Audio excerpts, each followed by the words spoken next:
आज हम लोग व्याकरण का 4th पार्ट स्टार्ट करने वाले हैं। 4th चैप्टर वो है संधि। ठीक है, तो संधि किसे कहते हैं? संधि का शाब्दिक अर्थ है मेल या जोड़ना, यानी कि संधि का मतलब होता है कि दो व्यंजन का, दो स्वर का, या फिर स्वर व्यंजन या व्यंजन स्वर का जोड़, ठीक है, उसका मिलन, उसे हम क्या कहेंगे? संधि। तो संधि का मतलब ही होता है क्या है? मेल। ठीक है, तो संधि के 3 प्रकार होते हैं। पहला है स्वर संधि, दूसरा है व्यंजन संधि, तीसरा है विसर्ग संधि। तो इसको एक एक करके हम देखेंगे। तो पहला आपका क्या है? स्वर संधि। स्वर संधि पास पास आने पर दो स्वरों में आने वाले परिवर्तन को स्वर संधि कहते हैं। ठीक है, अगर दो स्वरों को एक साथ जोड़ने पर जो स्वर जुड़ते हैं उसमें जो परिवर्तन होता है उसे हम क्या कहेंगे? स्वर संधि। समझ में आपको? तो यहाँ पे स्वर किसे कहते हैं वो भी बता देती हूँ आपको। तो स्वर किसे कहते हैं? अ आ इ ई उ ऊ ए ओ अंग अह। तो ये आपके क्या है? स्वर। ठीक है, तो आप इसको कैसे याद रखना है? आपको स्वर को एक साथ जोड़ना है, जिसको मैंने एग्जाम्पल के साथ यहाँ पर बताया आपको। तो हम लोग स्टार्ट करते हैं। अ और अ को मिलाने पे क्या बनता है? आ। ठीक है, अ और अ को मिलाने पे क्या बन रहा है? आ। तो जैसे हम लोग एग्जाम्पल भी देखेंगे, शब्द, ये अ की मात्रा है यहाँ पे। ठीक है, तो शब्द में लास्ट में क्या है? अ की मात्रा, और जो जिससे वो मिल रहा है वो भी क्या है? अर्थ। ठीक है, अर्थ में क्या है? अ। तो अ की मात्रा और अ की मात्रा मिलाने पे क्या बनेगा? आ की मात्रा। तो क्या हो जाएगा? ये शब्दार्थ। समझ में आया सबको? और अ को मिलाने पे आ। तो अ और अ को मिलाने पे कौन सी मात्रा आ रही है यहाँ पे? आ की मात्रा। ठीक उसी तरह अ और आ को मिलाने पर क्या बनेगा? आ बनेगा। ठीक है, तो वहाँ पर भी हम लोग देखेंगे एग्जाम्पल में। यहाँ पे हिम पर अ की मात्रा है, धन आलय। तो अ और आ को मिलाने पे क्या होना चाहिए? आ की मात्रा। तो क्या हो जाएगा? हिमालय। उसी तरह छोटी ई और छोटी ई को अगर हम लोग जोड़ते हैं तो यहाँ पर क्या हो जाएगा? ये बड़ी ई। ठीक है, तो यहाँ पे रवि पे छोटी ई की मात्रा और इंद्र भी छोटी ई से शुरुआत हुआ है। तो छोटी ई की मात्रा और छोटी ई की मात्रा मिलाने पे क्या बन रहा है? बड़ी ई की मात्रा। तो रवि धन इंद्र, रविंद्र। छोटी ई की मात्रा और बड़ी ई की मात्रा अगर हम साथ में मिलाते हैं तो क्या बन रहा है? तो भी बड़ी ई ही बन रहा है। तो उसी तरह यहाँ पे देखिए, छोटी ई की मात्रा और बड़ी ई की मात्रा, कपि धन ईश, क्या हो जाएगा? कपीश। तो याद रखिए, बड़ा आ ही बन रहा है मिलाने पर, यहाँ पे बड़ी ई ही बन रही है मिलाने पर। तो ये एक पार्ट हो गया। उसके बाद आगे और एग्जाम्पल देखेंगे हम लोग। तो इसके बहुत सारे पार्ट है स्वर संधि के, लेकिन मैं आपको उस एग्ज़ाम में आपको ये सब पूछे नहीं जाएंगे। सिर्फ आपको लिखना क्या है? स्वर संधि, व्यंजन संधि और विसर्ग संधि पहचानना है। ठीक है, तो ये सब स्वर संधि के एग्जाम्पल मैं आपको बता रही हूँ। उसके बाद अ और ई को मिलाने पे आपका क्या बन रहा है? ए। अभी तक हम लोग ने क्या देखा था? आ और ई देखा था। अब हम लोग क्या देखेंगे? ए और ओ अर। ठीक है, तो अ और ई को मिलाने पे क्या बन रहा है? ए। जैसे यहाँ पे सुर, अ की मात्रा इंद्र, ई की मात्रा, तो अ और ई को मिलाने पे क्या बन रहा है? ए। तो सुरेंद्र। याद रखिए, अगर आपका ए है तो ए का मतलब क्या होता है? एक मात्रा आती है। अगर आपका आए है तो यहाँ पे आपको कौन सी मात्रा आएगी? डबल मात्रा आएगी। ये आपको याद रखना है। ठीक है, अब अ और ई को मिलाने पे, बड़ी ई को मिलाने पे क्या बन रहा है? तो भी ए ही बन रहा है। तो गण धन ईश, तो अ की मात्रा और बड़ी ई की मात्रा मिलाने पे भी क्या बन रहा है? ए की मात्रा। तो गण धन ईश गणेश। यहाँ पे देखिए ए की मात्रा आ गई है। आ धन उ, आ धन उ को मिलाने पे क्या बन रहा है? ओ। ठीक है, तो महा, आ की मात्रा, धन उ, उत्सव। तो आ और उ को मिलाने पे क्या बन रहा है? ओ की मात्रा, ओ की मात्रा। ठीक है, महोत्सव। ये एक थोड़ा सा अलग है आपको, ऋषि। ठीक है, आपको स्वर में यह आता है री करके। ठीक है, आ धन री, तो उसको हम लोग क्या रीड करेंगे? अर। तो यहाँ पर आपको ऐसे बहुत सारे एग्जाम्पल मिल जाएंगे। महा, आ की मात्रा और री, जो री से शुरू होता है, तो महा धन री, तो क्या हो जाएगा आपका? महर्षि। ठीक है, आगे देखते हैं। अ और ए को मिलाने पे ए की मात्रा बनती है। ठीक है, अ और ए को मिलाने पे ए की मात्रा, जैसे कि मैंने बताया आप लोग को यहीं पे कि अगर एक मात्रा है ए तो वहाँ पे डबल मात्रा हो जाएगी। तो अ और ए, तो लोक, अ की मात्रा ए। ठीक है, तो अ की मात्रा और ए की मात्रा मिलाने पे क्या बन रहा है, यहाँ पे डबल मात्रा आ जाएगी, ए की मात्रा, लोकैषणा। ठीक है, लोक धन ऐषणा, लोकैषणा। आ और ए को मिलाने पर क्या बन रहा है यहाँ पे, अय। तो यहाँ पे देखेंगे आ की मात्रा और ए की मात्रा, सदा धन एव, सदैव। अ और औ को मिलाने पर क्या बन रहा है, औ। ठीक है, अ और औ को मिलाने पे क्या बन रहा है, औ। तो अ की मात्रा, औ की मात्रा, वन धन औषधि, वनौषधि। आ की मात्रा, ओ की मात्रा मिलाने पे भी क्या बन रहा है, औ। तो आ की मात्रा यहाँ पे महा धन, ओ की मात्रा ओज, महोज। ठीक है, तो यहाँ पे क्या बन जाएगा, औ, महोज। अब और आगे एग्जाम्पल देखेंगे हम लोग। उ और अ को मिलाने पे क्या बन रहा है, ये व, वा, य और या के लिए है, ये अलग है। ठीक है, इसके पहले हम लोग ने जो देखा वो आ, बड़ी ई, ए की मात्रा बन रही थी उसमें। ठीक है, अब हम देखेंगे व, वा, य और या के लिए सिर्फ। ठीक है, तो उ और अ को मिलाने पे क्या बनता है, व, उ और अ को। तो उ की मात्रा यानी छोटी उ की मात्रा ये, सु धन अ की मात्रा अच, तो क्या हो जाएगा, स्वच्छ। वो आ रहा है देखिए यहाँ पे। उ धन आ को मिलाने पे क्या बन रहा है, वा, आ की मात्रा इसलिए यहाँ पे क्या बन रहा है, वा। तो सु धन आ, सु धन आ को मिलाने पे क्या बनता है, वा, तो स्वागत। देखिए यहाँ पे वा आया है। ई धन अ को मिलाने पे क्या बनता है, य। तो ई की मात्रा और अ मिलाने पे क्या बनेगा आपका, य, यद्यपि, यदि धन अपि, यद्यपि। बड़ी ई की मात्रा और आ को मिलाने पे क्या बन रहा है, या। तो नदी धन आ, बड़ी की मात्रा और आ, नदी धन आगम, नद्यागम। यहाँ पे देखिए या, तो व, वा, य और या, ये इसके एग्जाम्पल है, तो आपको याद रखना है। ठीक है, अगर आपको विच्छेद करने के लिए बोलता है, अगर आपको व, वा, य, यदि, या दिखाई देता है तो आपको इसी तरह अलग करना है। ठीक है, ओ की मात्रा, अ की मात्रा, ओ की मात्रा, आ की मात्रा, ई और अ, बड़ी ई और आ। ठीक है, अब लोग नेक्स्ट देखेंगे ए। अभी तक हम लोग ने व, य के लिए देखा, अब हम देखेंगे ए, आय, औ, आव के लिए। ये भी स्वर संधि के ही प्रकार है। ठीक है, ए धन अ, ए धन अ को मिलाने के क्या बन रहा है, अय। जैसे ए की मात्रा और अ की मात्रा, तो शे धन अन, शयन। ठीक है, बड़ा ए मतलब कि ए की मात्रा और अ की मात्रा को मिलाने पे क्या बन रहा है, आय। तो गए धन अक, गायक। उसी तरह ओ धन अ को मिलाने पे अ बनेगा, ओ धन अ। ठीक है, तो यहाँ पे क्या हो जाएगा, पो धन अ की मात्रा, तो ये क्या आपका हो जाएगा, पवन। धन का मतलब होता है प्लस। ठीक है, धन का मतलब क्या होता है, प्लस। इसको हम लोग क्या बोलते हैं हिंदी में, धन। औ धन अ, तो औ धन अ को मिलाने पे क्या बन रहा है, आव। तो ये भव धन अक, तो क्या हो जाएगा, भावक। तो ये सब आपके किसके एग्जाम्पल है, स्वर संधि के। अब हम इसके और एग्जाम्पल देखेंगे। अगर हम लोग को एग्जाम में आता है ये विच्छेद करने के लिए, तो कैसे हम इसका विच्छेद करेंगे। तो जैसे कि मैंने यहाँ पे बहुत सारे एग्जाम्पल दिए हुए हैं।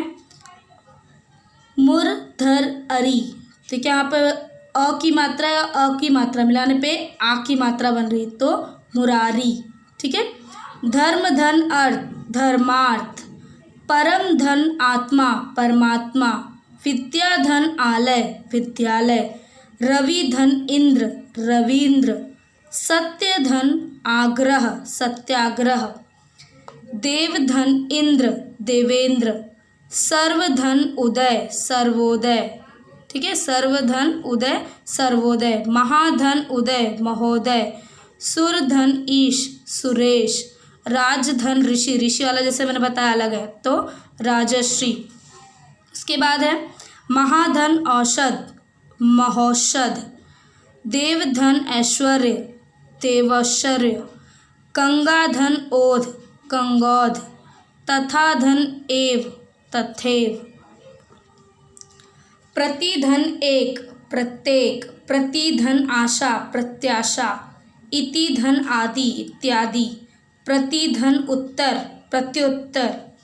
ने धन अन, नयन। नय धन अक, नायक। प धन अक, पावक। भो धन अन, भवन। नौ धन इक, नाविक। जैसे मैंने बताया व का। ठीक है। व और य का जैसे मैंने बताया था, या का बताया था, ठीक है। तो आपको ये स्वर संधि ऐसे याद रखना है। दूसरा पार्ट है व्यंजन संधि। तो व्यंजन संधि का क्या किसे कहते हैं? व्यंजन और स्वर, ठीक है, इसे हम व्यंजन कहेंगे। क ख ग घ जो ये मैंने यहाँ पर लिखा हुआ है क से लेके ग तक, वो आपका क्या है? व्यंजन है। और स्वर इसके पहले मैंने आपको बताया, ठीक है। तो व्यंजन और स्वर अथवा व्यंजन और व्यंजन के मिलाप से जो परिवर्तन होता है उसे हम क्या कहेंगे? व्यंजन संधि। तो ये आपका व्यंजन है। तो इसके एक ट्रिक है, मैं बता देती हूँ आप लोगों को। इसमें से इसको हम कहते हैं क वर्ग, च वर्ग, ट वर्ग, त वर्ग, प वर्ग, य वर्ग और श वर्ग। मतलब जो पहला वर्ड है उसके ही वर्ग के नाम से हम इसको जानते हैं। तो इसके अलावा अगर आपको इसमें से कोई भी आपको शब्द अगर दिखता है, ठीक है, विच्छेद करने के टाइम में आपको बताऊंगी एग्जाम्पल में, तो आपको हमेशा क्या करना, अगर ग दिया हुआ है, जैसे अगर मैं एक एग्जाम्पल यहाँ पे कर रही हूँ आपके लिए, ठीक है, जैसे मैंने यहाँ पर लिखा दिग्गज, ठीक है, ये मैंने अगर आपको लिखा यहाँ पे देखिए, देख सकते हैं आप दिग्गज, ठीक है। यहाँ पे कौन सा वर्ड आधा है? ग। तो ग यहाँ पर उसका पहला वर्ड क्या है? क। तो इसको हम लोग विच्छेद कैसे करेंगे? इसका पहला वर्ड क्या है? क। तो दिक, ठीक है, उसको आधे में ले लेंगे, धन प्लस गज, दिग्गज, ठीक है। तो ये एक ट्रिक है, आपको याद रखना है ये, ठीक है। कोई भी रहे, चाहे ग रहे चाहे क रहे, च का भी ऐसे ही होता है। लेकिन आपको ज़्यादातर एग्जाम्पल में क्या याद रखना है? आपको एग्ज़ाम में त और क, ये दो ही ज़्यादातर आपको अलग करने के लिए इस्तेमाल किए जाएंगे। जैसे यहाँ पर मैंने दिक लिखा है, या तो आपको दिक याद रखना है या तो आपको लिखना है यहाँ पे, ठीक है, दिक। तो आपको ऐसे ही शब्द है, जब मैं यहाँ पे चेंज करूँगी तो आपको पता ही चल जाएगा। तो आपको क ज़्यादा यूज़ में आएगा और त, कभी कभी च आता है और कभी कभी यहाँ पे ये सब चेंजेस होते हैं। तो क और त आपको ज़्यादातर हमेशा याद रखना है। जैसे व्यंजन और स्वर को मिलाने पे, ठीक है, तो व्यंजन और स्वर का मिलाप हम लोग देखेंगे, उसके बाद व्यंजन और व्यंजन का, ठीक है। व्यंजन और व्यंजन जैसे मैंने बताया, वाक धन ईश, ठीक है। तो यहाँ पे देखो ग मैंने बताया था, क ख ग घ, ठीक है। तो यहाँ पे ये थर्ड वर्ड, ये ग, तो उसका पहला वर्ड क्या है? क। तो हम लोग को या तो क का इस्तेमाल करना है या तो त। तो ग का पहला वर्ड क्या है? क। तो यहाँ पे किससे अलग होगा? वो वाक धन ईश, बड़ी की मात्रा है यहाँ पे इसलिए ईश, तो वाक धन ईश। अब देखिए यहाँ पे चित्त धन आनंद, यहाँ पे द है, ठीक है। तो त थ द, ठीक है। तो मैंने बताया था या तो क का इस्तेमाल करना है या तो त का। तो अगर हम लोग देखें यहाँ पे, तो हम लोग अगर क लगाते हैं तो चिक हो जाएगा। तो चिक कोई यहाँ पर इसका मिलाप नहीं है, तो यहाँ पे हम लोग क्या लिखेंगे? द की जगह पे यहाँ पे चित धन आनंद, ठीक है। तो चितानंद, चितानंद। अब यहाँ पे आज़ादी, ज मैंने बताया जैसे कि क और त का इस्तेमाल करना है। तो यहाँ पर एक वर्ड सिर्फ ऐसा आ गया है जिसमें हम लोग ने क्या इस्तेमाल किया है? च। ये भी पहला वर्ड ही है। तो आज़ादी ज है, इसलिए ज के पहला वर्ड क्या आता है? जैसे कि आप लोगों ने देखा है च, छ और ज, तो ज का पहला वर्ड क्या आता है? च। तो यहाँ पे क्या हो जाएगा? अच धन आदि। अब व्यंजन और व्यंजन का मिलाप देखेंगे, दिक धन गज, ठीक है, दिक धन गज। यहाँ पे मैंने एक एग्जाम्पल करके बताया था, ये ग क्या हाफ, तो उसका पहला वर्ड क्या है? क। तो दिक धन गज। वाक जाल, यहाँ पे ग आधा है तो यहाँ पे भी क आ जाएगा, वाक धन जाल। तल्लीन, ल, ठीक है। तो या तो हम इसे क से अलग करेंगे या तो त से। अगर क से अलग किए तो ये तक हो जाएगा, तो तक तो हमें इसमें मेल नहीं हो रहा है, तो क्या हो जाएगा? तत् धन लीन। सन्मार्ग, न आधा है यहाँ पे, ठीक है। तो क तो नहीं लिखेंगे, सक मार्ग कोई वर्ड नहीं होगा, तो हम लोग यहाँ पे क्या यूज़ करेंगे? सत, सत धन मार्ग। जगन्नाथ, न के लिए, तो जगत धन नाथ, त आधा। तन्मय, ठीक है, तन्मय के लिए भी त, तत् धन मय। उल्लास, उसके लिए भी त यूज़ करेंगे, उत धन लास।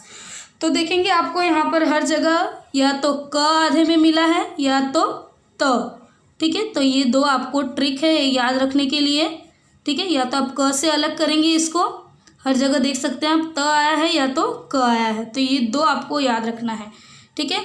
तो ये हो जाएंगे आपके क्या? व्यंजन संधि के। व्यंजन संधि का और एक प्रकार है, यदि म के बाद अगर आपको ऐसा म दिखे, आधा म, ठीक है, म के बाद कोई व्यंजन हो तो वह अनुस्वार में बदल जाता है। अनुस्वार का मतलब क्या होता है, यहाँ पे अंग की मात्रा। तो अगर कहीं पे भी अगर आपको अंग की मात्रा है तो याद रखिए आपको हमेशा किस में चेंज करना है, सम। ये याद रखना, हमेशा आपको सम में ही अलग करना है। जैसे यहाँ पर आप देख रहे हैं संकल्प, ठीक है, अंग की मात्रा यहाँ पर दिख रही है आपको, इसको अनुस्वार कहा जाता है, ठीक है, अनुस्वार की मात्रा। तो यहाँ पे अंग की मात्रा दिख रही है आपको, यहाँ पे बिंदी, ठीक है, तो वो किस में अलग हो जाएगा, सम धन कल्प। हमेशा देखिए हर एक एग्जाम्पल में आपको सम ही मिलेगा।